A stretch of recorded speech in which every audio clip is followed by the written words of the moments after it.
I'm Dr. Oluwatosin Ayotunde. I'm an interventional pain management physician.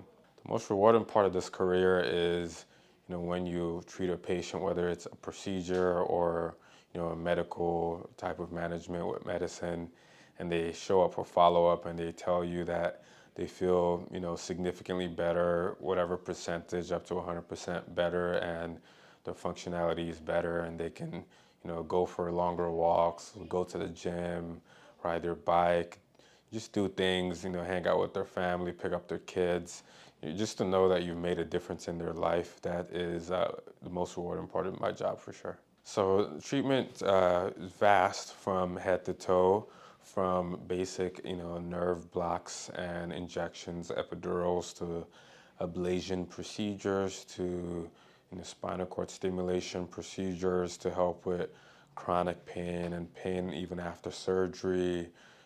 Things like kyphoplasty to fix broken bones in the spine, some fusion of some joints as well.